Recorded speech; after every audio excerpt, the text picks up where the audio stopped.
What it do, Dream Team? Welcome back to the channel. Here we are with counter piracy and pilot rescue from the Royal Marines. Now, before we dive into this video, guys, if you happen to enjoy it, please don't forget to hit that subscribe button and smash a like. Also, if you have a video request of your own, you can do it in one of three ways. You can subscribe to Patreon and request it there, or in the comment section, or in the description section. There's a link that allows you to make free as well as premium requests. This is a free request.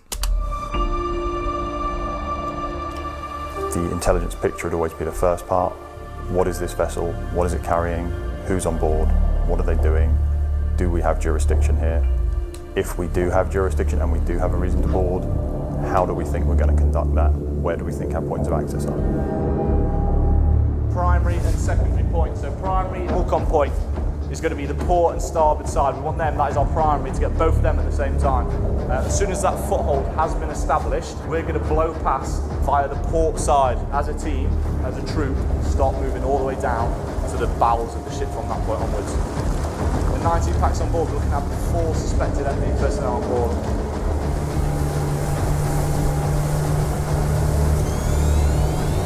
Oh my God.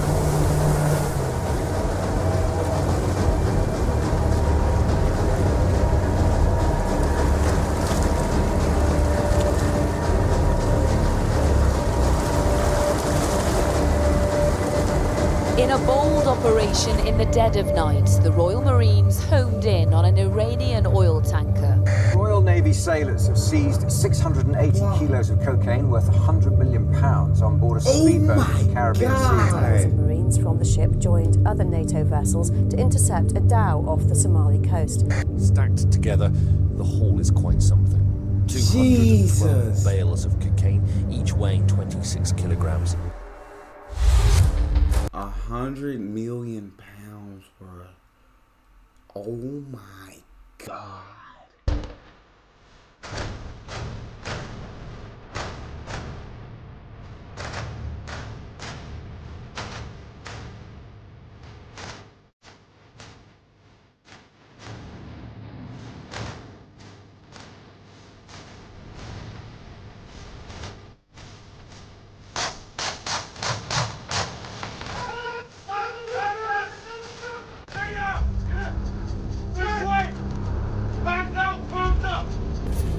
There is a point during a boarding operation where everything's gone quiet, you're operating from a small boat, you're trying to get onto a super tanker, hoping that you don't get identified by the enemy. And you reach out and you grab a caving ladder to then pull yourself to the top. When you get to the top, you're then into a potential combat situation. It's phenomenally difficult. I can it's imagine. Genuinely intimidating. That moment, that transition from your craft to the ladder on their craft is probably the most sort of exhilarating part of the role. It has its dangers. It is inherently a dangerous task, especially at night in a high sea state. There is a threat there. Boarding a ship underway, particularly at night, is one of the most dangerous things we do. God, yeah, I can imagine. That's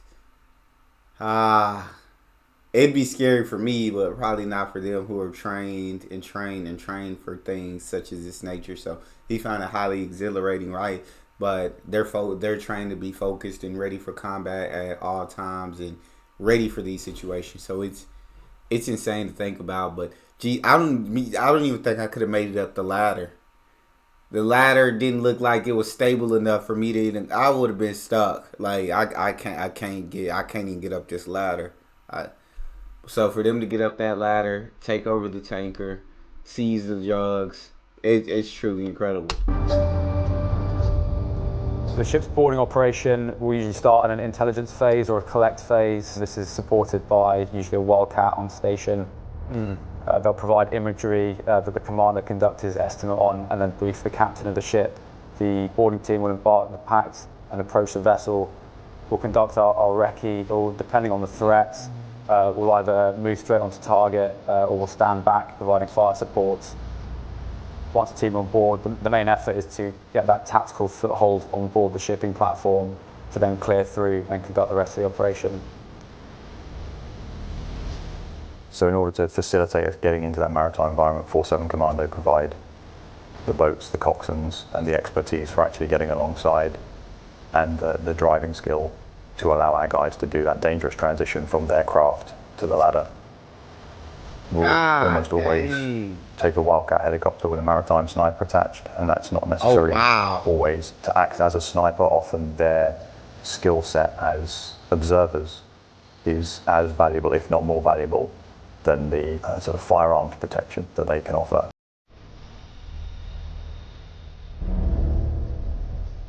An elite soldier has to have an elite level of discipline. Everybody has to understand that when they're dealing with Royal Marines from 4-2 Commando, they're dealing with absolute professionals who will deliver against the task that they've been given every time. So 4-2 Commando delivers maritime security operations, maritime interdiction operations. We conduct support and influence operations and joint personnel recovery for Commando forces. Jesus. Obviously every operation environment has its own specific or unique challenges. Maritime environment's no different. Obviously had to adjust some of the ways that we work and some of the kit and equipment we use. A short barrel weapon system because you're moving in a confined space. An ambidextrous weapon system because you need to be able to manipulate your weapon far more in that confined space. Body armor's been made buoyant so that if anybody does fall off or fall in, they're protected. Helmets are different because a conventional helmet, if you were to fall off and hit the water, will act as a sort of sea brake or an anchor and do huge damage to the neck and spine. So you have to have a helmet that can allow for that risk.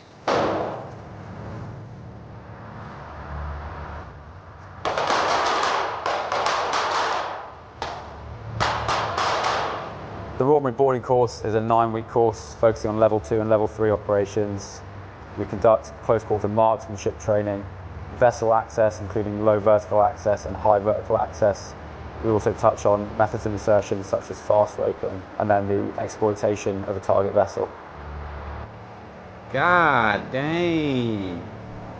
Bro, just the amount of discipline, the amount of professionalism to get there, do your job. I think, like he said, the ability to adjust to whatever the circumstances are, because there's going to be different circumstances with each mission, and so you have to be able to adjust to what circumstances come with that mission. It's truly incredible just watching this video. They're all the things that they have to think about, all the equipment that they have to adjust for certain conditions. It's sensational. Conducting boarding operations, you're generally working in small teams and you're disaggregated from your command back in the UK. That presents its own issues as a commander. There has to be a level of trust put in the individuals who are forward delivering in these complicated situations.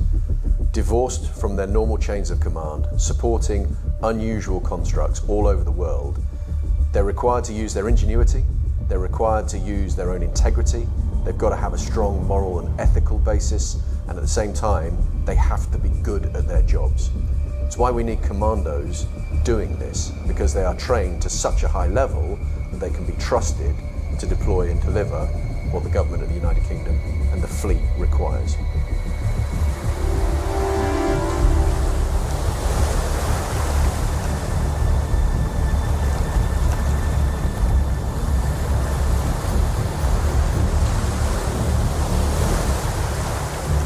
It could be an isolated personnel from a patrol that's gone missing. It could be, for instance, an aircraft that has gone down and we know where it is, but we need to go in and recover it. Joint personnel recovery is the tactical recovery of aircraft, personnel and sensitive equipment. We're off the coast of Iceland on the USS Arlington and we're working with the 22nd Marine Expeditionary Unit. They're America's specialist trap teams, the JPR experts, so we're here to learn off them and help make ourselves an even more credible JPR force. So the worst case scenario in a JPR situation, deep behind enemy lines, the isolated person or sensitive piece of equipment has been captured or the enemy forces are enclosing on it. It will be a contested environment to get the person or piece of equipment back, which obviously makes it a lot harder, especially in an extreme weather environment. Because as soon as I get on the ground, I need to be looking for the isolated personnel because he could have moved, he could have been captured. So we'll be looking out for any signs on the ground, any evidence, pieces of kit that have been left behind, and looking out for any enemy threats. So one of the main dangers, especially out in these extreme environments, is the weather. It can change in a matter of minutes. For example, if a pilot's been shot down, all they've got is their flight suit, they're not going to survive very long. We need to get in there and get them out. With the introduction of both the carriers, the Prince of Wales and the Queen Elizabeth, the F-35 jet is a very top secret piece of kit and equipment. So the so what of why we need that capability is because if an aircraft was to be shot down in a hostile environment, a hostile territory, where potentially some of our key adversaries could get their hands on this bit of equipment, they could turn the tides and turn the tables for future or potential future conflicts. I really didn't even think about that, but that's such an obvious thing to think about, why you have to go get it back for sure. Because in my head, I'm like, in enemy territory, like, go retrieve like a plane or a jet, or why would you risk it if it's already been shot down? But yeah, if they figure out everything that it can do, or how to make it for themselves, or what the weaknesses are, if they figure out that information, then yeah, that would definitely harm them in future conflicts. So working alongside our key allies and key partners like the US, it means that we can come into complete synergy when we operate together.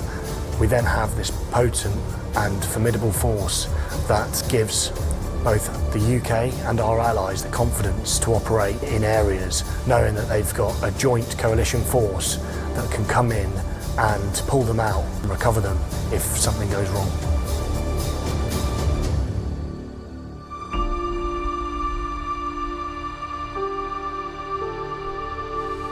I don't know why YouTube's flashing like that. I'm sorry, guys. The big idea at the heart of FCF is a persistent presence forward across the world. Commandos delivering on behalf of defence globally.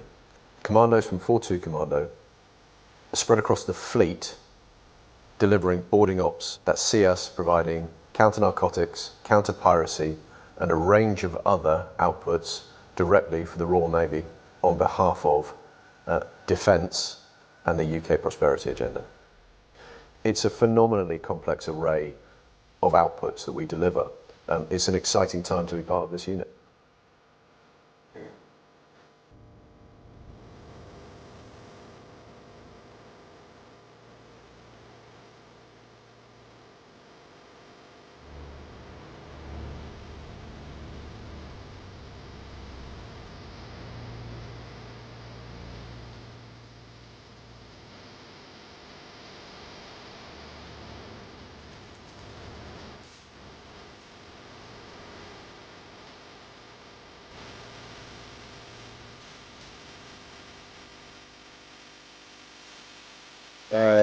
That was truly incredible.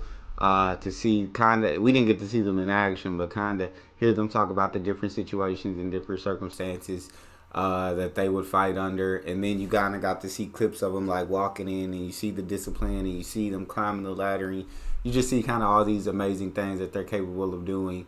It's truly special. Shout out to the Royal Marines.